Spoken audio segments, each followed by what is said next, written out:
feeling like I'm in that end zone. I got my homies in a no new friend zone. You know, making plays that land us in the end zone. Coming in clutch, you can catch me in the end zone. End zone. What is happening, people? And welcome back to In the End Zone UK, your home for all things NFL and much, much more. This week's episode is a little bit special because me, Big Dave, and Little Camo are in Nashville, Tennessee. Me and Dave are coming live out of Nashville right now, Music City. We have spent the weekend soaking up Southern vibes, eating way too much barbecue food, bouncing between honky-tonk bars on Broadway, and just living the country life. As I said, with me today, I have only one of my In the End Zone crew, as the other one is probably in a whiskey hole somewhere, and we'll go and dig him out later. But today, I'm joined by the Tennessee man himself. It's Big Dave. Big Dave, how are you doing today? Yeah, great. We've had a great weekend. Of football.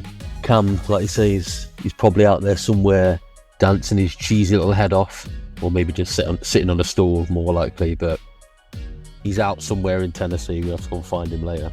Yeah, good on Cam for sticking on the whiskey vibes whilst me and Dave grind in a podcast studio. As I mentioned, we made the trip over to Tennessee to visit Nissan Stadium, home of Big Dave's Tennessee Titans, to catch, a monumental game for In the End Zone because the Titans were playing the Seahawks. Seahawks are my team, and we went live and in person to watch that game. It is safe to say that Nashville has delivered the music, the people, the football. It is one of those weekends that we will not forget very quickly. Dave, let's talk a little bit about Nashville before we get to Slap or Symes, Game of the Week. Let's talk about Nashville itself. Like, we have been here a couple of times. Me and you have been here every time either one of us has visited. And it's just, what a place to be. The music, the bars, the vibes. Broadway is a special place either in the day or at night. It's all lit up. You've got every bar you want to go to. Every bar is named after or opened by a country music legend. It's phenomenal, isn't it? What a place to come. Yeah, I think if you've never been to Nashville, it is certainly one of the places where you want to come visit. Broadway is amazing. You know, they've got all the sports here, whether you're a football fan, NFL style football, soccer fan, ice hockey, basketball. Well, not basketball in Nashville, but plenty of sports here, loads and loads of bars. They all have live music. You've got live music from the guys there covering actual real songs from sort of famous country stars, and then you've got other places that only plays original music. It's got a bit of everything, you know. I wouldn't say it's mega expensive. It's not actually that cheap, but it's not London price expensive. It's obviously a nice southern state, so the weather's generally pretty good. I don't think there's much more you could want in a place when you come over to America, but it's kind of got everything. We've done a whiskey tour since we've been here. Plenty of museums. There's Country Music Hall of Fame here, Johnny Cash Museum, plenty to do. Absolutely. And like you said, Dave, there's every kind of music that you want to hear. There's live music, there's rock, there's country. If you go to the right places, there's a little bit of hip hop and R&B. I think even Snoop Dogg and Dr. Dre have got a bar here. We've not visited that one yet, but you've got Posties, which is Post Malone. You've got Category 10, which is Luke Combs. You've got Wallens, which is obviously Morgan Wallens. You've got so many bars. Then you've got just like the more legendary bars on Broadway, like Tootsie's and the Stage and things like that. And it's just the quality of every musician in these bars is top tier. It's not like you go into like a random pub in the UK where they've got, Johnny Smith on the mic, who's been writing songs for the last, one or two years. You've got top flight musicians in Tennessee trying to make it big time. All of the big names, previously started here. Your Lainey Wilsons, your Megan Maroney's, Luke Combs. All of those people have sang on Broadway at some point before they've made it big. And yeah, that whiskey tour, Dave, that was I definitely felt that one. We were only in there for an hour, and I came out and I could barely feel my legs. Yeah, I think that's what happens when they give you shot after shot of whiskey, vodka, and rum. Yeah, it was. We tried all sorts. They were like from 80 proof to 120 proof, which means I think that's just the percentage of alcohol or the I clearly didn't learn a lot at this thing. Just drank lots of different flavored alcohols and then wobbled out. But it's amazing. It's amazing, and Nashville, being Music City, has got that huge, I guess, appeal to people that want to come here for stag weekends or long weekends from elsewhere in the US, as well as bringing people in from the UK. We've come, and we've done a long weekend, Thursday to Tuesday, and it's just been action packed. It's been phenomenal, and we've still got a night or two left. We've got some more football to watch this evening, but it's amazing. And as you said, Dave, it's end of November right now, and we got onto the roof of our building, didn't we? Yesterday, swimming pool, sun's gleaming, few beers. I mean, in November, not many places you can go and get that, is there? No, not many places you want to go when they've got sunshine. No, absolutely. So it has been amazing. And as we said, we really came out here as an In the End Zone UK trip to go to Nissan Stadium, watch Big Dave's Tennessee Titans take on my Seattle Seahawks live in person. And that's what we did yesterday. We were at the stadium amongst all of the fans. We were taking it all in, and it was a hell of a game. And so we are going to start this podcast off with our first segment, which is Game of the Week. And naturally, because we were at this game, Seahawks Titans is going to be our Game of the Week. On paper, everybody thought this was going to be a blowout. The Seahawks came in as favourites.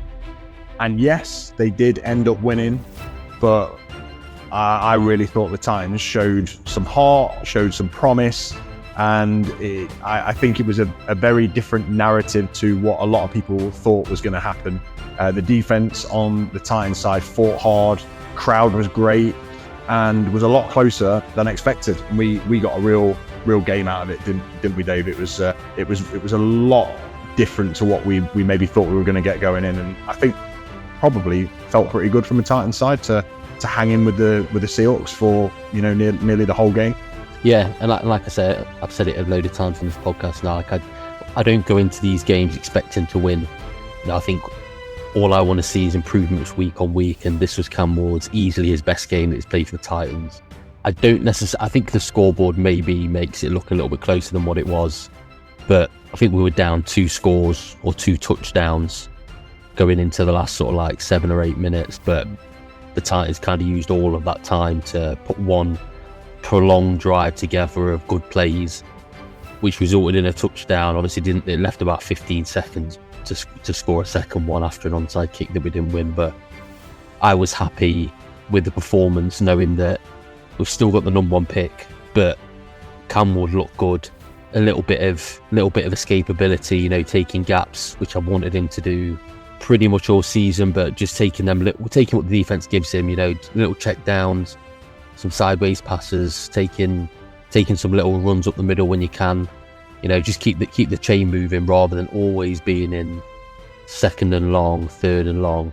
So it was nice. It was a nice game to watch. The weather was gleaming, and I think it wasn't obviously Nashville on a game day. I think is obviously quite a desirable destination for the away fans. Cam said when he came here last time that the Packers kind of took over town. I felt that way with the Patriots when we watched the Patriots Titans last year, and kind of the same this year with the Seahawks fans. But nothing but respect. It's chalk and cheese from that Giants game, and I'll always say that, and I'll always stand by why I moved from being a Giants fan to the Titans. A completely different environment, really friendly. Everyone was dead chatty. There was no trouble, no issues. Everyone just sat there and got on with it. But yeah, in terms of the game, I think we let ourselves down a little bit at times with a huge conversion for a touchdown to JSN, which it was 3rd and long as well. I thought it really stopped you, and the game was close at the time. I think it was 3-3 at the time. Yeah. And then it kind of just opened the floodgates. I think they scored sort of 3 touchdowns in a row. Came out after half time, scored a touchdown, and I was just sitting there thinking this is going to be a blowout. But then, obviously, a big punt return for a touchdown from DK, and like I say, that Cam Ward drive at the end. Well, in fact, he did 2 drives, then he scored a rushing touchdown himself, and then threw a touchdown again to DK. Which kind of made it look a little bit closer at the end, but No, all in all, I took away that we're a struggling team that's not got the skill pieces on the outside of the defense to sort of like hang with an all pro, which is going to be JSN. We lack that sort of depth on the cornerback position, so it wasn't not expected. It's kind of what I expected. I expected we were going to lose the game, but I'm glad that we made it close. Yeah, totally. And yeah, I mean, look, finishing 30 to the Seahawks, 24 to the Titans is definitely not on paper what anybody would consider, a one-sided affair. As you said, the narrative towards the end of the game sort of leans towards the Titans, just because they did. I wouldn't even say it was garbage time, but they did use the sort of twilight timing towards the end of the game to try to put together what was a very, very decent drive. And do you know what? I think, just if I look at it initially, try and impartially look at this game, Cam Ward made some really, really nice unscripted throws, moving around the pocket. His pocket presence was way better than I've seen, up until this point. Obviously, watching it with a bit more of an eagle eye, or a hawk eye, should I say? But I was watching it, and I was pretty impressed with Cam Ward. Also, the fact that Cam Ward's going against one of the better defenses this year in the NFL as well. Like, the Seahawks defense has been pretty lights out for the most part of the season. A few injuries in places, but who hasn't? And Tennessee were able to get things done. Giving up a big play to DK as a punt return after a score on our side is no, it wasn't even after a score. It was after a stop on your side, which is even better. Just swung the momentum, and you could see that it lifted the crowd. 88-yard punt return for a touchdown. That guy is pretty special. He's had a couple of them this year. He also had a receiving touchdown. I mean, that's also amazing. And the Titans, from that perspective, I think put so many things together that I was not expecting, that I was a little bit rattled, to be honest. Like, my boys, the Seahawks, played, I think, pretty well. Sam Darnold was 244 yards, 2 touchdowns, no interceptions, passer rating of 118. Did everything needed to. Couple of big bombs to JSN, who is just clearly proving, whether he comes up against all pro corners or whether he comes up against, some up and comers like the Titans, that he can tear anybody apart. He's on track for over 2,000 yards this season, which would beat any receiver ever in terms of yards in the season. And Sam Darnold did okay. I think that the Titans defense made it hard to move the ball, as they always do, made it hard to run the ball, which they always do. I was a little bit let down by a running game, but that's pretty much a narrative for the Seahawks all the way through this season. But it was a fun game, and it was one for me and you, Dave, where obviously you both want your teams to play well, ultimately to win, to get that W. But I think it was probably the perfect outcome for us as friends / podcasters / supporters of these two teams to come out of it with the win that should have happened for the Seahawks, because ultimately they were the slightly better team on the day, but also gives you hope as a Titans fan and keeps you on track for that number 1 pick. And that's what it's all about, really, isn't it? Yeah, like I said, I think showing promise week on week and building on week against good teams, like really good stout defenses, like the corners that you guys have gotten. You got after Cam Ward a little bit, especially after in the second half. To put 24 points on that is good. And I kind of saw the writing on the wall a little bit. I think they were, not that I thought they would have won anyway, but I think they were playing for a close loss. That's what it seemed like with that drive at the end. They weren't. Like I said, I think we started that drive like 6 or 7 minutes before the end of the game, and they weren't rushing, but we were down 2 scores. Everything was quite slow, methodical, like just trying to get the plays run. There was no real run into the line of scrimmage to try and get the ball set to keep it moving, so we'd have time to score again. It was none of that. So I think it ended, like you say, as probably as best as it could for us. We've lost a game that we probably should have lost, but it was close, and it still keeps us on track to have that number 1 pick, or a really high draft pick, which is the goal for me in a sad way, to build a team for the future, so we can then have a good team going forward. Yeah, for sure. So yeah, very, very, very good game. And, you know, the atmosphere at Nissan Stadium was great. The weather was fantastic. It was pretty much a perfect day for a game of football. Good stuff. That was our game of the week. And that has put the teams in a position in terms of the Seahawks and the Titans as to where they sort of want to be at this time of the season. Seattle Seahawks 8-3 now, just trailing in the NFC West because of the powerhouse team that the Rams are at the moment. But the Titans also now 1-10, which seems wild because they've played, I think, a lot better football at times than some of the teams that are either in a similar or same place. And it was actually really, I thought, great to see Cam Ward showing off some of his skills this week as well. Like, I felt like he really had the opportunity to exhibition his mobility as well as his arm talent, which I think is even, as I said, even better against what is a good defense in the Seahawks. So great. Game of the week is done. Seahawks 30, Titans 24. We now move into our beloved segment. Everybody loves it. We love it. We love to do it. And it is slap or sign.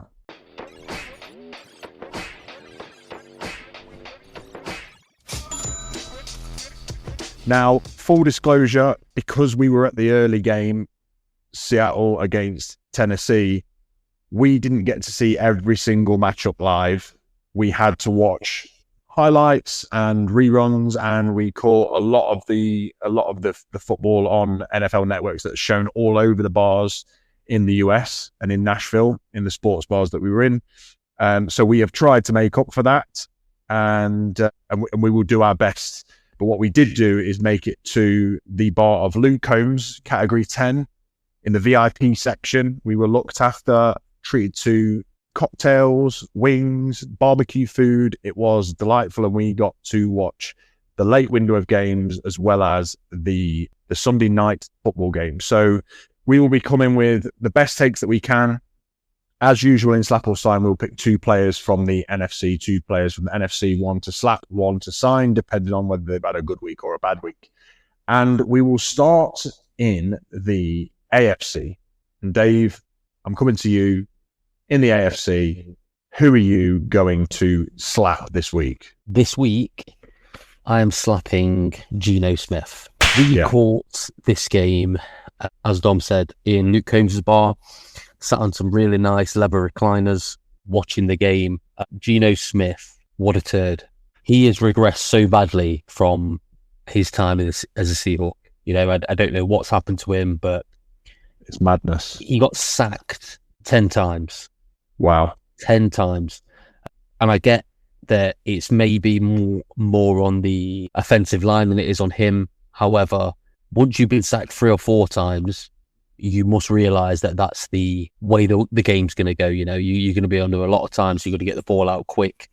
You've got to make sure that you've got a guy, either you've got the running back helping out chipping, or you're going to use him to just do a little out route, or a little curl, just so you can dump the ball off quickly. You know, yeah, check it down. Game. What they had going on, 10 times you've been sacked, and we were watching this game with a little bit of, neither of us got any love for either of those 2 teams. Absolutely not. I was kind of watching it hoping that Shedeur Sanders was going to shit the bed. I don't think he looks great. I think he looked very average. He got very lucky with a 70-yard screen pass to Dylan Sampson. But in general, we were watching it because Myles Garrett's on this record-setting pace, you know, to try and beat the sack record. So Geno Smith, he kind of bore the brunt of that this week. Got an absolute beat down. Definitely got a beat down. Yeah, and this is a great example of stats not looking bad despite how badly he played. And I'm glad that we did watch this game, because seeing them stats, I thought he actually doesn't seem like he had a bad game, but he was 30 of 44, 285 yards, 1 touchdown, no interceptions, but 10 sacks, man. 10 sacks is outrageous.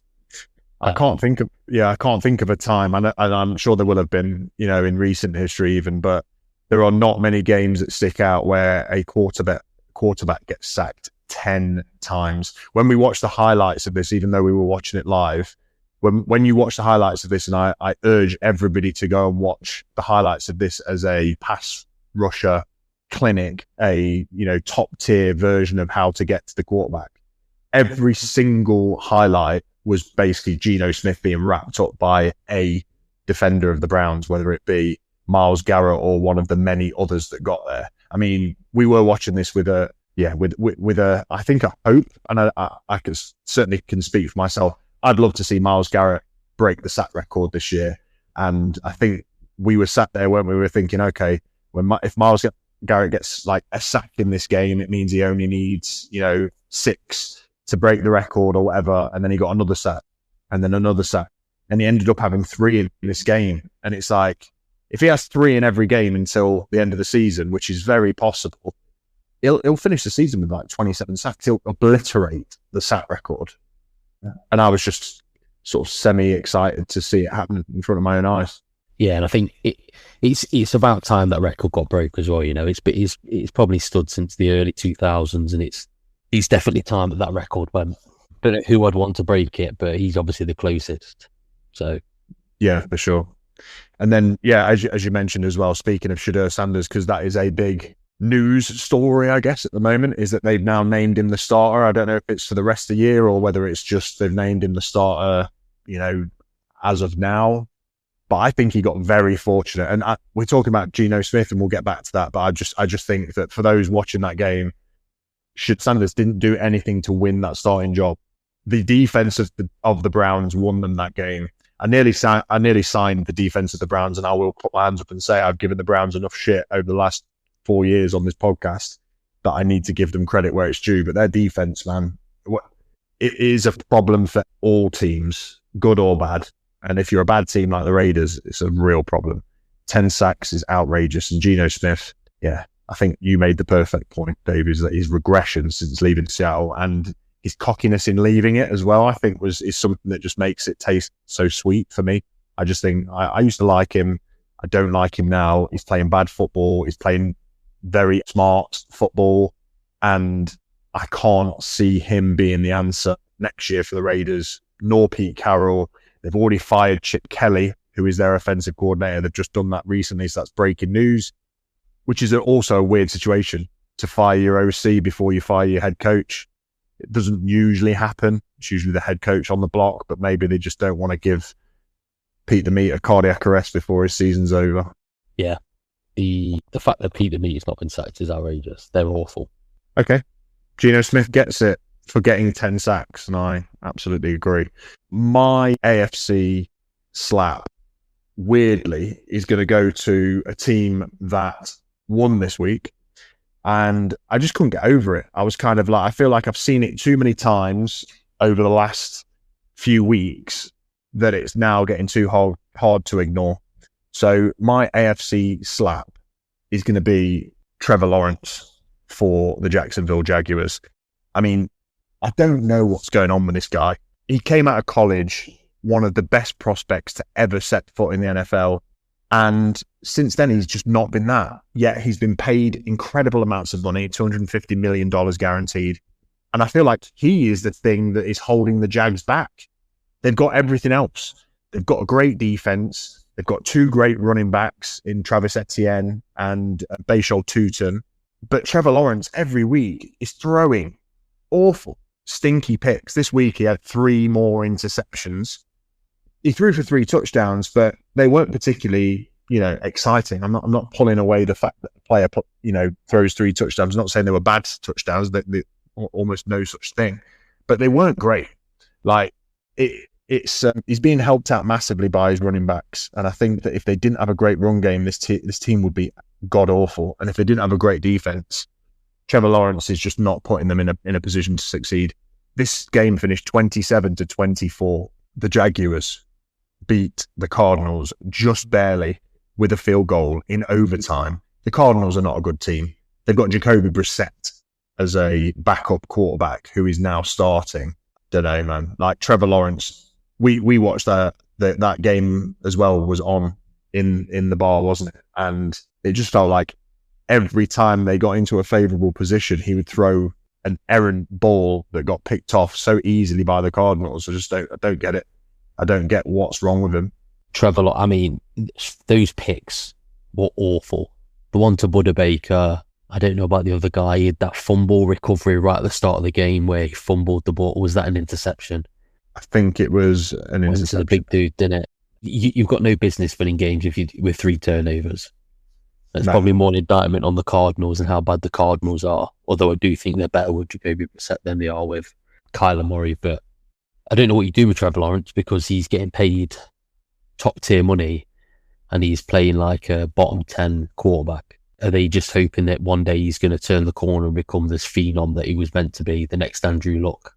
I mean, he's lucky he plays in a relatively weak division, but the Colts are obviously playing great this year. The Texans are on the rise. It would be weird. It'd be interesting to see what they do with Trevor Lawrence moving forward. Yeah.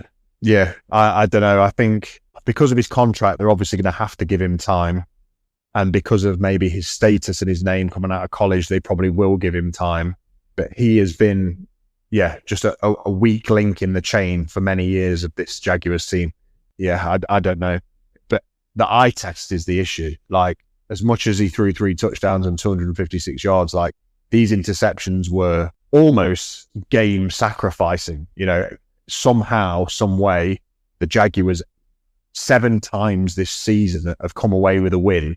That game against the Bengals, which was just awful. That game against the Chiefs, where they just came back and he managed to scramble after falling over on the 3-yard line. They've just got a tremendous amount of luck going their way to be this 7-4 team. And I feel like as soon as they come up against anybody good, they just get found out real quick. Their defense is good, and I really like Josh Hines-Allen. I really love their linebackers, but it's not playoff caliber. But here they are, sat ready to go into the playoffs. And Trevor Lawrence is not my guy. So Jaguars won, surprisingly, 27-24, go to 7-4. The Cardinals 24 points and fall to 3-8 in what is incredibly tough NFC West. Dave, your sign in the AFC, please. Who, on the flip side, really impressed you? Randomly, I'm signing Davis Mills. That is random. Yeah, because he is a backup of backups. But he wins, and they went against Buffalo this week. I don't actually know if it was in Buffalo. It was in Houston. Thursday night Amazon Prime game, so you're taking us all the way back to Thursday night football. But yeah, it was in Houston. They were wearing those, I actually quite like them, those really like blood red kits. Oh, red helmets. Yeah, and Davis Mills, because the Texans, I think, are a far better team than the Jags, albeit they had a really, really bad start to the season. They seem to have turned the corner a little bit, and I don't know how much of that is Davis Mills, but they're now sat at 6-5. And like you say, the Bills came into their house and they turned the Bills over. They beat the Bills 23-19, and Davis Mills was just kind of steady. Yeah. Didn't put the ball in harm's way. He finished with 2 passing touchdowns. He got a couple of rushing yards, but in terms of his ability to manage a game, he kind of did what he needed to do to beat a team against the Bills that they kind of shot themselves in the foot a little bit, but he was just the steady guy. And I think whilst CJ Stroud is out, maybe the Texans fans were a little bit down, thinking that, Davis Mills is going to come in. This is them definitely out of the playoffs, but he's steadied the ship. They won a couple of games. They beat the Titans, obviously, and now they beat the Bills. I think they're a team that could easily go into Jacksonville and slap up the Jags with Davis Mills as quarterback. I don't know how much longer he's going to be leading the team, but that's where I'm going this week. Nice. It was quite hard actually to go through the AFC. That's probably why I've ended up on Davis Mills. But it's a good one, just because you look on the other side of the ball and you've got the former MVP of last year, Josh Allen, getting destroyed by a Texans defense, not being able to find a way to will his team to win. And then you've just got Davis Mills just sort of like doing what you need to do to win a game, throwing 2 touchdowns, being really safe with the ball. Like, if Josh Allen was safe with the ball, which is, sometimes he's the opposite, the Bills would win way more games if he played it safe, because he doesn't need to do some of the things that he does. He's got that reckless gene. Think you're just born with as an NFL player, where you just let it go. And it's just don't let it go. If it's not there, don't let it go. And when you're playing against a defense of that caliber, you can't be risking stuff like that, because they're so ready for it. And I think realistically, Davis Mills is a good sign. I think it's an amalgamation of the last couple of weeks, because CJ Stroud hasn't been great this season. So if you can turn to somebody who is a proven commodity, definitely one of the better backups in the NFL, and just say, look, can you help us beat the Bills, please? Just be careful with the ball. Don't be silly. The defense will do what it needs to do. And that's what he's done. And I feel like he's done it so far this year, probably better than CJ Stroud has. Stroud's, been in concussion protocol now for 2 weeks, which I think is wild. But if they've got this opportunity, then so be it. And again, I nearly signed a bunch of Houston Texans. When you look at Danielle Hunter and Will Anderson Jr., that pair, they had 4.5 sacks between them. They sacked Josh Allen 8 times in this game. We're talking about Geno Smith getting sacked 10. I mean, 8's not far off. It's a hell of a beatdown.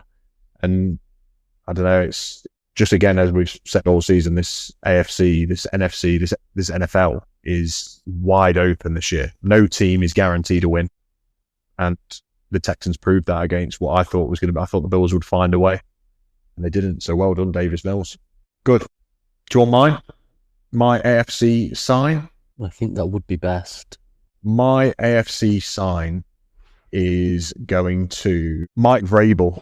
I'm signing him. The Patriots, whilst only playing against the Bengals, have found a way to become a 10-2 team in this NFL, and they're almost not putting a foot wrong. And from a defensive perspective to an offensive perspective, Drake May becoming one of the better quarterbacks in the NFL at least this year, and their defense playing to a level. I know the Bengals put up 20 points, but they had a pick 6 on Joe Flacco.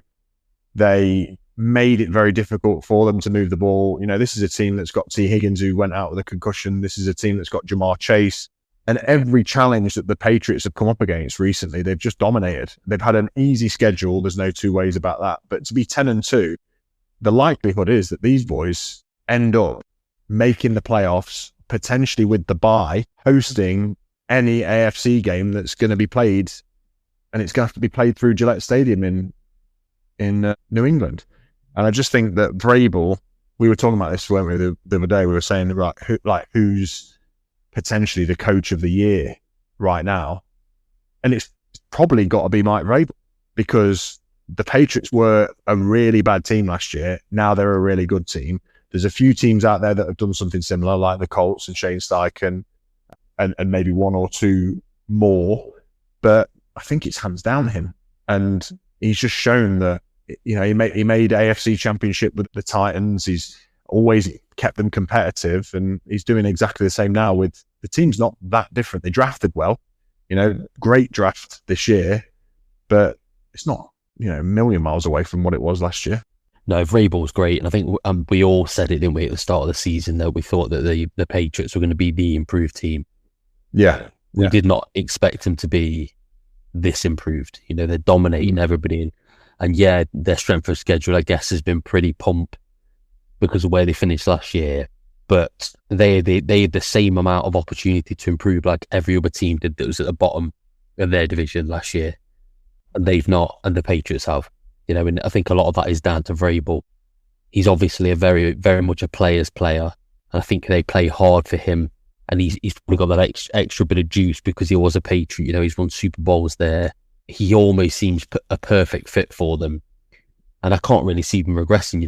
They've unlocked this running back they've got, although they didn't have a great deal of rushing yards this week. But they play hard. They play really hard. And I think it shows when you get the right man in charge what you can do.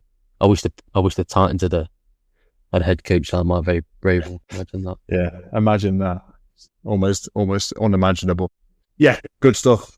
Vrabel is a coach that I think is hard to dislike. Proved it as a player, and now is proving it as a coach. So well done him. Let's move to the NFC, and let's talk signs, and we'll finish hard with a slap. So let's talk signs. Who are you signing from the NFC? Who impressed you most? It's got to be Jahmyr Gibbs, isn't it? Yeah. I nearly slapped the Giants as a whole, more like their defense and how they just collapsed in these games that they should have absolutely put away. There's been so many of them this year where they've collapsed in the fourth quarter in overtime, and that's essentially why Matey Boy's been sacked, their defensive coordinator. But you can't take it with Jahmyr Gibbs. He's an absolute stud. You know, they started out very much as a two running back team, you know, that him and Montgomery sharing snaps. Montgomery got 5 snaps this game. Yeah. You know, or he had 5 rushes. Gibbs, 15 rushes, 219 rushing yards, 2 touchdowns. He had the longest rush of 70 yards. He had 11 receptions for 45 yards and a touchdown. You know, another 3 touchdown game. I mean, you could have made 150 yards and all, but Gibbs, he's just got this motor. He's probably the quickest running back in the league. I think he's the fastest, like, as in if they're able to reach Straight that line. 10 speed. Yeah, I think he is. But and he hits that quick. Yeah. Yeah, and he's kind of untackleable. Like a lot of these weren't one hole that he just had to break through and then he ran to the end zone. These were, he ran through the offensive line, broke a tackle, juked a guy, broke a tackle, and then took it 40 yards to the house. Yeah. I mean, he's a special player. Do I think he's a power back? No. So I do think he's not the every down back you can actually ride, because at the goal line, I don't think he's necessarily the guy to get it over and through people. He's kind of a get it round a guy. Yeah. So they do need Montgomery. Yeah. I was going to say the same. There's a reason for Montgomery being in the team, but he's becoming less and less of a reason. Yeah. I mean, Gibbs is almost an every down back. It's more like there's the odd situation where you can't use him. Yeah. But the guy's a stud, you know, he's been doing it all year. He's been doing it for the last couple of years. And I think it's probably about time he gets his flowers. For sure. He's got to be considered as, he's a top 5 running back in the league, no doubt. And he's got a unique skill set that I don't think, you know, aside from maybe Saquon, Jonathan Taylor, just that top end breakaway speed, I don't think anybody's got that. And I don't think either of them are as maybe agile as he is, but equally they both carry the ability to be an every down power back as that he doesn't. So I think that's where maybe the only slight criticism, if it's even a criticism, can come with Jahmyr Gibbs. But he is incredibly special, and the Lions taking him as early as they did, a couple of years ago in the draft has just proven to be like the best decision for them, because as you said, you could have signed Amon-Ra St. Brown this week with 150 yards, and yeah, they've just got weapons everywhere. And it's quite surprising actually, because this game finished 34 to the Lions, 27 to the Giants. As you said, the Giants were winning for a considerable proportion of this game, and fair play. And do you know what? Why not? I nearly did, but I didn't, because it would have just been for the lols. But I nearly signed Jameis Winston, because this guy, he just brings up the people around him. Those are the types of people you want in the locker room, aren't they? Somebody like famous Jameis, who will throw a flea flicker and score a touchdown as he's being body bagged by one of the defensive linemen, and then, you know, a few plays later, step out into the lineup as a wide receiver, catch a ball, break a tackle of all things as a quarterback, and run it in the end zone. What a dude Jameis Winston is. I love him. Yeah, he was the first name that I had written down. Was he? Yeah. I very, very nearly did, because a couple of passing touchdowns. He had about 11 passes for about 390 yards, because all he does is sling the ball. And he had a receiving touchdown today where he stiff-armed like a defensive end, into oblivion, and then like took it into the end zone. But he's I would love him as a backup quarterback at the Titans. I just think he's found his home in New York, and he's just gonna. I think he's really content. He said he wants to stay there as a backup. So right, what a win for the Giants, because his motivational speeches are a little bit crazy, but I think he's the kind of guy you can put in a circle of guys, and he's the kind of guy you want to follow into battle. Yeah, absolutely. And he's the kind of guy that will lead you, but will also try and have a good time doing it. And there's not many of those people about, you know, like there's a lot of haters, there's a lot of downers, there's a lot of people that just aren't ready to like try and lift people up. And I love people that, you know, that essentially want to have a good time and for the most part can back it up. And I thought he backed it up today. It was not on him. It was the Giants defense that collapsed again. And he deserved to win. Yeah, as you said, they've just fired their defensive coordinator. Another bit of breaking news. Loads of coordinators being fired in week 12 here. But it's not surprising because the Giants have fell at every hurdle in the last few weeks when they've been leading going into the fourth quarter. Cool. Okay, so that was Jahmyr Gibbs. I am signing, and it hurts me because I don't like these boys, although I'm starting to like them a little bit more than I used to. I'm signing George Pickens from the Dallas Cowboys, and they beat the Eagles this week, and that is not easy to do. You know, the Eagles have only lost 3 games this season so far. They are the current Super Bowl winners. And the Cowboys were 21 points down in this game, and they ended up winning 24-21 with a walk-off field goal. But I think that it was only possible because they've got George Pickens to throw to. And it's almost showing, I think he's showing CeeDee Lamb up, which is so interesting because CeeDee Lamb is the guy that's earning all the money. CeeDee Lamb is the guy in Dallas that everyone, respects and thinks is a top 10 quarterback. I always, and this isn't me jumping on the wagon now that, Pickens is there, but I always thought CeeDee Lamb was a little bit overrated. I never really thought that he was he's a great receiver, incredible, but I never thought he was like the one that was going to be, like a Jamar Chase or Justin Jefferson. I never thought that. And I think we've had a few conversations about it, and I don't know what other people think. And maybe he's just having a bad season, but the difference this season between Pickens and Lamb, like when Lamb went down injured, Pickens just picked it up. Just was like, oh, you need a number 1 receiver? Yeah, that's me. I've been waiting to be one. Now I am one. Let me do it. And he had 146 yards for a touchdown in this game, but it's the contested catches that he can make, the clutch catches that he can make. He's more than just like a downfield threat. He can work the slot. Once he's caught the ball, his yards after catch are dangerous. He's quick. And on the flip side, you had CeeDee Lamb, I think, in this game with about 4 drops, and some of them were crucial. And that's not the first time this year even that he's had, more than 2 or 3 drops that would be game-changing catches. And it seems like Dak Prescott's like safe hands. It's kind of changed hands. I feel like George Pickens is the man. I don't know if you feel the same, Dave, or whether I'm just being a bit fucking of a lover boy of Pickens, which I'm not. But what do you reckon?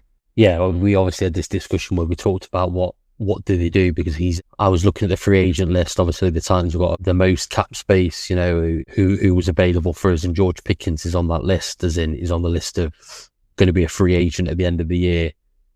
And what do you do? Because he's absolutely outshone CeeDee Lamb. CeeDee Lamb's had some huge drops this year that have probably, if you totaled them up, maybe cost games.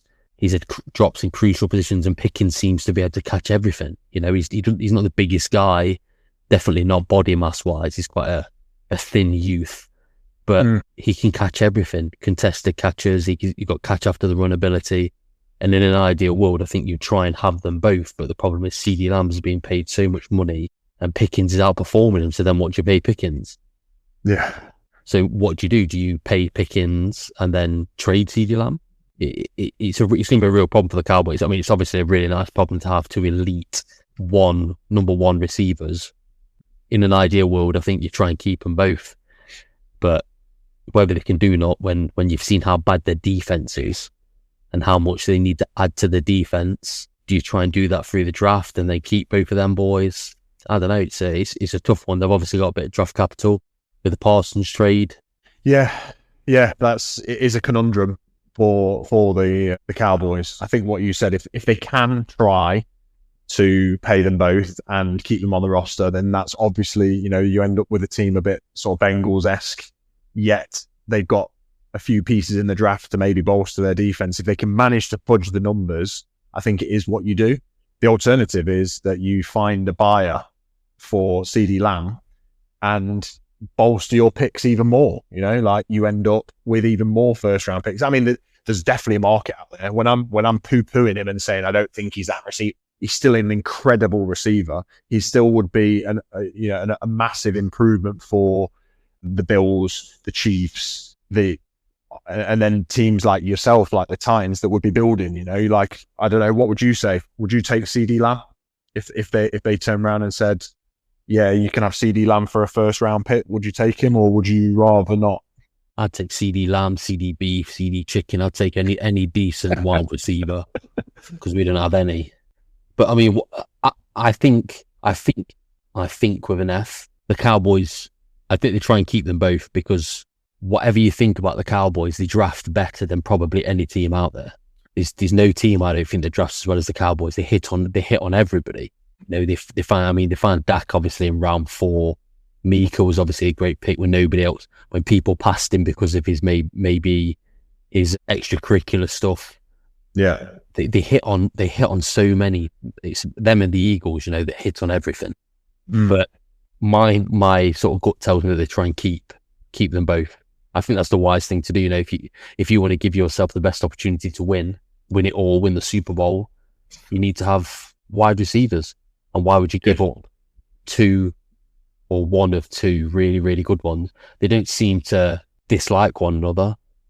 Not that I'm obviously friends with either, but they were out drinking in Vegas together. So yeah. So if they've got a good relationship, maybe there's a way where you can get them both in a room and be like, listen, if you want to keep Pickens and have an opportunity to win, CD, you need to take a little bit. We're going to restructure you.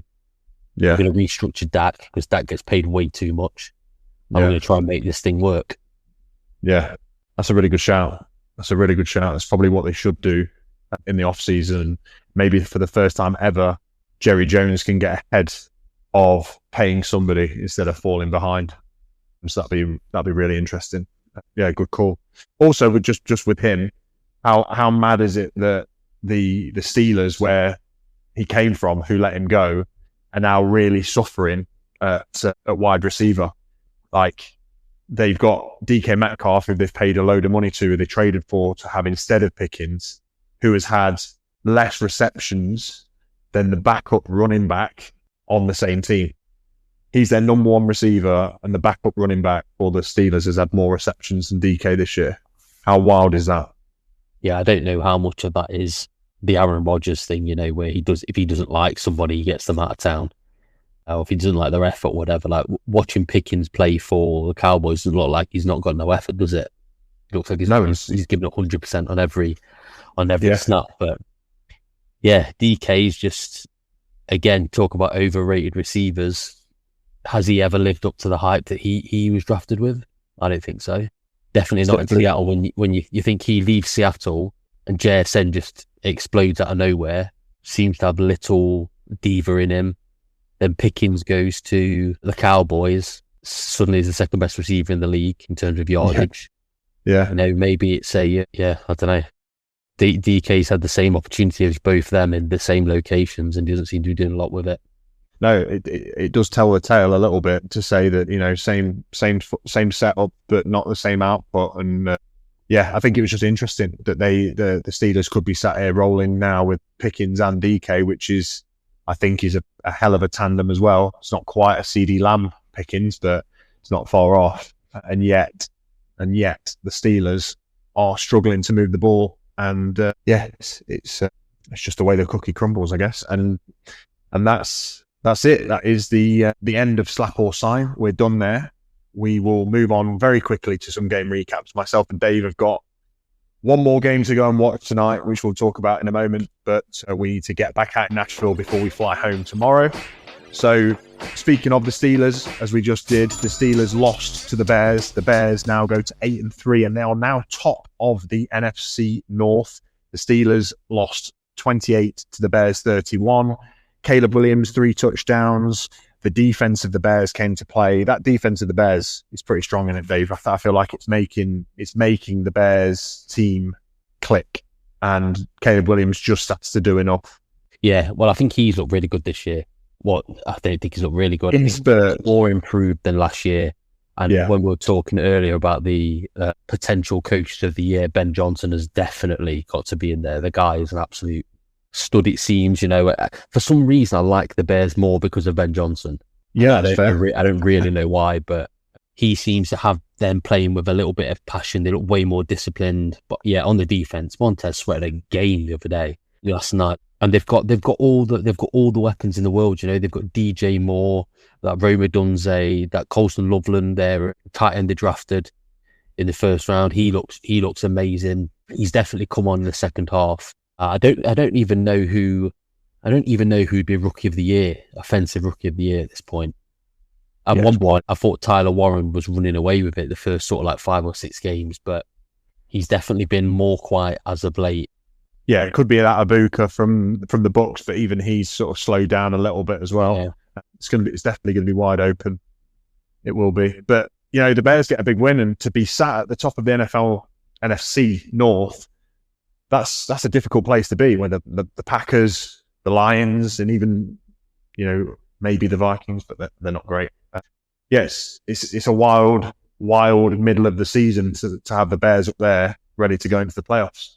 I did miss the slaps in Slap or Sign, so we'll just quickly jump back into that. And mine is for the next game that we're about to talk about. I just mentioned them, the Vikings. I am slapping JJ McCarthy. He's been slapped many a time this season already, but JJ McCarthy just fell apart in this game. He had 87 passing yards, 2 interceptions, no touchdowns, playing the Packers. The Packers defense is great, don't get me wrong, but to eat SHIT that hard is hard to do. You know, to not throw 100 yards, some of his picks were outrageous. They were just overthrown, underthrown, any kind of which way he tries to move the ball, it just does not work.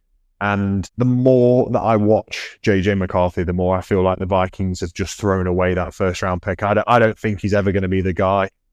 And then in recent news, apparently on the plane home to Minnesota, he's claiming that he's got a concussion, or he's showing symptoms of a concussion. And that just screams to me the Vikings organization saying, I'm not sure we want to play McCarthy anymore this season. I think maybe try and fabricate some form of injury that we can sort of leave open. Like, you know, concussion, you can kind of make that up, you know. CJ Stroud's been in concussion protocol for the last 2 weeks. They could probably hold JJ out for 2 or 3 weeks, say that he's had a bad fall or a ball hit him in the head, and he won't be ready to go, because I think they're worried. I think they were worried before, which is why they were playing Wentz more than they needed to, and I think they're worried now. I think they're just worried to play this guy because he's so shit. What do you reckon? I think they made a colossal mistake. I think they should have kept Sam Darnold. You know, how do you let a guy walk that gets you to like 14 wins? I just don't. It baffles me. You know, I get they've drafted this guy, but many teams done that. You know, look at the Niners with Trey Lance. Brock Purdy comes in, shows he's better. Suddenly he gets a starting job. You know, it's not. There's no shame in being like, do you know what? We were wrong with this dude. He's not the guy that we need as a quarterback. We're going to cut him. Or you keep him as a backup, and you just feel like, look, mate, we don't. You need more time to grow, you know. And then they either draft a new one this year, or they try and bring a more seasoned veteran in, and just go from there. I even think if they brought Kyler Murray in, you know, that Kevin O'Connell seems to be this quarterback whisperer. Kyler Murray's obviously not the future of the Cardinals. He's either got too much other stuff going on, or, you know, I don't know what's going on with him, but just bring somebody in just to try and I don't know, get you to the end of the season and then just reevaluate in the off season. But McCarthy isn't the one. He looks like he struggles with so much stuff.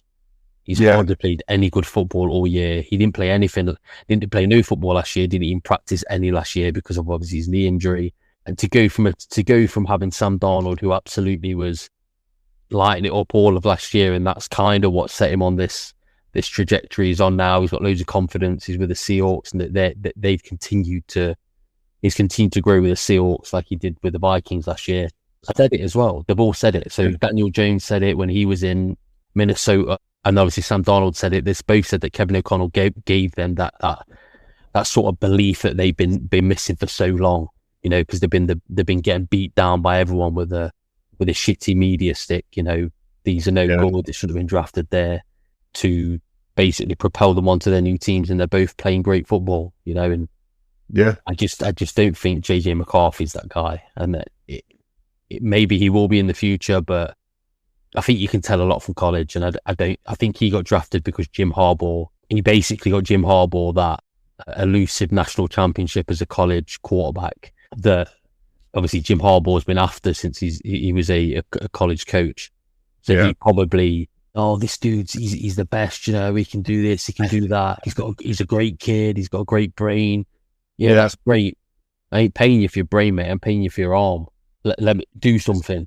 It's very different in the NFL as well, isn't it? How that translates and how you have to fit it into windows that maybe were wider in college and stuff. I think what you just mentioned there is a massively great shout, and probably should be listened to, is the Kyler Murray aspect. I've not thought of many teams that would actually be better with Kyler Murray, but I feel like the Vikings would definitely be one of them. He had that connection with DeAndre Hopkins for a couple of years. That could be the same sort of thing that he has with Justin Jefferson. He's a steady pair of hands, and with somebody like Kevin O'Connell, I still feel like Kyler Murray behaves like a college quarterback, you know, and needs that quarterback wrangling sort of thing. And I think that could work out really well. I really like that take, to be fair. Well done, Dave. Get on the phone to the Vikings. Broker that deal. Might take a percentage. Yeah, so my slap from the NFC is going to be Tyler, Shook, Shao, Shaz, Shucker, and Taysom Hill. So I'm going to slap the quarterback room of the Saints. The Saints have they've not had nothing at quarterback since Drew Brees left, and they've had plenty of time to get it right. Years now to get it right. This Tyler Shaw, he ain't the dude. Is he better than Spencer Rattler? Probably, but not by much. He again this week didn't throw a touchdown. He threw one interception, got sacked 5 times, as they got essentially beaten by a Kirk Cousins-led Falcons. The Taysom Hill thing needs to stop as well. You know, there was a time when Taysom Hill had this skill set where he could come in at quarterback. Nobody knows if is he a quarterback, is he a running back, is he a fullback, is he a wide receiver, is he a tight end? Nobody knows what he is. He's a jack of all trades, but that team now doesn't need him. You know, they needed him when Drew Brees was there, and he was the guy that you could put in if you needed to get a yard, instead of putting your actual franchise Super Bowl winning quarterback in harm's way on QB sneaks or maybe a QB draw. He's no longer needed for that. He's no longer got the ability to surprise people with it. Everybody knows when he comes in, he's either going to do some stupid little run to the right or run to the left. He's not even really got the ability to throw the ball anymore. I don't know why you'd still pay him money. You know, he needs release, and he's taken up a roster spot. So there's probably a space for him on a team. You know, a team where maybe like the Bengals, where you don't, because Joe Burrow is made of glass, you don't want to put him in position to do QB sneaks, or maybe on the Dolphins, where you've got a potato-headed quarterback that if he gets a slight gust of wind, he then dies. And you don't see him for 3 weeks because he's in concussion protocol. There probably is a team for Taysom Hill, but the Saints are no longer it. You know, they've got to find a quarterback. I don't know how you can continually get it wrong. You know, they've been 4 years now? I don't even know when Drew Brees is eligible for the Hall of Fame, but it must be coming up this year. If not this year, next year. Must be 4 or 5 years, at least that they've been without him, and they've still not managed to get it right. You know, they've tried every man and his dog to get it right. They'd probably been Derek Carr, Jameis yeah. Winston. If they'd have kept famous Jameis, they'd have probably been way better off. Yeah, you know what you're getting with him. You're not winning a Super Bowl, but at least you can put pieces around it. You don't have to pay him superstar money. At the minute, they're probably paying for a franchise quarterback by paying Spencer Rattler, Tyler Schauerger, and Taysom Hill. And yet your team's no better off. You know, you've got the oldest running back in the universe. You've got the oldest defense in the universe. Yeah. And who like you had a great piece with Shaheed. You know, you traded him to the Seahawks. You've not really got a great deal, I don't think, anymore at the Saints, and that's why they're such a bad team. Yeah. No, I think I couldn't agree more. To be honest, I've never liked Taysom Hill. Never in my life have I liked Taysom Hill, apart from maybe 1 week when I had him in fantasy as a tight end and he ended up being a quarterback, which was probably a massive win. But aside from that, I think we said it again talking offline, you don't want to be a team that needs Taysom Hill to come in and do those things, because ultimately you want your quarterback to be your quarterback. You want to put the ball in the hands of somebody who's reliable, somebody you can trust every down. And yeah, almost every team, you could say, has room for a Taysom Hill type, because if you want to do a QB sneak, he's probably got more chance of getting it, and he can maybe throw the ball on a trick play. But I'd rather not. You know, you have to. He requires a roster spot. He actually requires a lot of money, as in the Saints were paying him a lot of money, more than backup. And so yeah, and Tyler Shagathu is pointless as well. He came out of college pointless in this draft, and he's shown that he is pointless this year. He's worse than Spencer Rattler in my mind, yet they're playing him. So yeah, very, very strange, but it's a good slap, Dave. It's a good slap. I endorse that. Carry it through. Good. So we went out and came back into slap or sign, and then we're just going to finish with a couple more. Ultimately, the Chiefs beat the Colts in overtime. I don't think we needed to talk about this one, even though it was a long game. Colts went up early, then gave the game away, couldn't move the ball. Chiefs defense came up big. They managed to scrape it to overtime with a lot of different. I guess the Chiefs played slightly differently in this game than they had done in a while, from what I could tell. Like, there was a lot of man coverage by the Colts that was getting beat by Rashee Rice and the fast batty that they've got as well. And they just kept chipping away at this Colts defense, who should have put them away. And I mean, you said it perfectly the other day, Dave, or today maybe. Jet lag's playing with me, but the Colts are built to see a game out, and yet they couldn't bury the Chiefs in this one, which would have probably buried the Chiefs season. Yet there is hope now for the Chiefs, because they managed to beat, you know, one of the best teams in football at the moment, which is the Colts, which I think is just wild. They won 23-20. Just a bit mad. And then the next game was the Sunday night game. We sat and we watched this, and it was over by halftime. And it was actually over by halftime because there was only 3 points scored in the second half, and that is the Buccaneers playing the Rams. And man, I mean, look, we could sign Matt Stafford or Devontae Adams or Puka Nacua or Sean McVay every week at the moment. The Rams dismantled the Buccaneers 34-7. It was never close. Matt Stafford is looking like the best quarterback in football, and he's surrounded by 2 top 10 receivers in the NFL. And it all just looks too easy for them, doesn't it? I can't give enough praise to the Rams. No, and I know that hurts you because you're a Seahawks fan, but the Rams, at the minute, they can run the ball with that Kyron Williams, you know, who I don't even know, they didn't even need to run it that much within this game. At the goal line, there is no better wide receiver than Devontae Adams.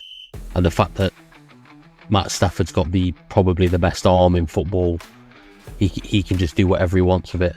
You know, Cody Parkinson, he's this tight end that nobody would ever pick in fantasy yet. He probably gets a touchdown every week. He's still weird. Yeah. They've got a weird, freaky team where everyone's really good on it. Puka Nacua is obviously elite. But Devontae Adams, I think we were talking about, he's leading the league in touchdowns. You know, but he's just this wide receiver that in his get off is so good that nobody can stay in front of him. You know, and when you combine that with a quarterback who can drop the ball anywhere he wants at any time on the field, no look passes, side arms, underarms, backwards, under the legs, behind the scrotum sack passes, you can't do nothing against it, you know. And not only that, then you pair that with their defense, and their defense is unbelievable as well. They're all playing good football across every part of the team, and I think ultimately the reason it shut down at half time was because the Bucs are so far behind that Baker Mayfield was injured. They didn't need to do anything. No. In the second half, they just bled the clock out. Yeah, exactly that. And the Rams won 34-7, and that was a difficult one to watch for me, just because I feel like the Rams are the best team in football. I actually don't think it's close. I feel like if you put them against any team right now, AFC or NFC, they would be my favourite. They're now my favourite to go to the Super Bowl from the NFC. Well, just from the general NFC, not even from the West. I just think that they're the best team in the NFC. And I think that they would give any team in the AFC trouble. Bills, Chiefs, Colts, whoever, because they're just built to win. They cannot be stopped. So, yeah, really, really interesting to see what the Rams are going to do. And I don't like Sean McVay, but I do. And I like him because of how good he is. And he said in a press conference today that I really like what he said. I think he said, can you tell me who was top of the NFC West at this time last year? And nobody could. It was like, I don't know. And he was like, exactly. So we just got to keep winning. So his mindset is always next game, keep winning. He's not going to take his foot off the gas. He's going to stay and remain locked in for the rest of the season, which I think is frightening. And I just think the Rams I feel like they get better every week. They just know exactly what they are, know exactly what they need to do. And I don't think they're scared of anybody. Rams are the only team that scare me in the NFL right now. I think any other team has shown to be beatable, but the Rams they just look unbeatable right now. And I hope Baker Mayfield gets better as well, because he took a pounding in that game. I think he looks like he's torn his labrum or something in his shoulder, so he could be out for a while. No, he's. I've read on Instagram early. He should be back for next week. Oh, He said an AC sprain or something like that. Oh, okay. Well, that's good. That's good for the Bucs. That's me talking shit. So nice to know. Broncos, Dolphins, Chargers, Commanders were all on a bye. The Ravens just beat the Jets as well. We don't really need to talk about that. It was a poo game. One very poo team and one team that's underachieving, but yet still winning games in the Ravens, 23-10. And that is all she wrote, Dave. We are in Nashville. We have finished this podcast. We are about to go out for more beers, and we are going to watch Monday Night Football. We're going to watch the Panthers take on the San Francisco 49ers. And before we go... What are we doing before that, though? What are we going to do before that? We're going to the Peg Leg Porker beef. That's a food joint for anybody listening. Peg Leg Porker is a food place. Yeah. It's not a place where we're going to get porked. I don't know what that means, but we are going for some barbecue food. We're going for some barbecue food. We've already had some pretty decent barbecue food, haven't we? Where did we eat last night or the night before? I can't remember, but it was really, really good. Very good. It was like Henry's or Harry's or Archie's or something, but it was a place that was recommended to us by a local Uber driver. Told us the best place to go for barbecue food. That's where we went, and we were not disappointed. So hopefully Peg Leg Porkers can live up to that barbecue. And then we will be heading to Music Row, actually, which is just outside of Broadway. We will be watching the Niners take on the Panthers. I hope the Panthers win for my division. Can you see it happening, Dave, or who do you reckon is taking it? The Panthers are like a 5-game win streak. I reckon the Panthers could do it. But if they do it, then they've done you dirty, because you need McCaffrey to play well. So I do, for fantasy purposes, I hope McCaffrey has 16 touchdowns, but they still lose. Not sure how doable that can be, but I think the Niners will win. I think that they will make the NFC West an even more difficult place to be, because there will then be three teams with 8 or more wins, which is outrageous. But I do hope the Panthers win. I hope Bryce Young continues on this upward trajectory. We will see. We'll post it to our Instagram feed at some point over the next 24 hours. But for now, thank you for all jumping on this podcast, listening to us live from Nashville, Tennessee in the US. Me, Dave, and Little Camo, whenever we find him, are going to be flying back to England in the next few days. Oh, and Dave just pointed to Little Camo. There he is, sat on the sofa, I think maybe asleep. He's probably had 1 or 5 too many whiskies. But until then, Camo gave us a big wave. He's not been on the podcast. You've just had me and Dave. Didn't mean to rhyme. I'm a poet and I didn't know it. For now, this episode has been Nashville Nights. Thanks for listening. We're about to have one more Nashville night. Cheers, Dave. See you later. Peace. Catch me balling like I'm in the end zone. I got my homies in the no new friend zone. You know, making plays that land us in the end zone. Coming in clutch, you can catch me in the end zone. End zone.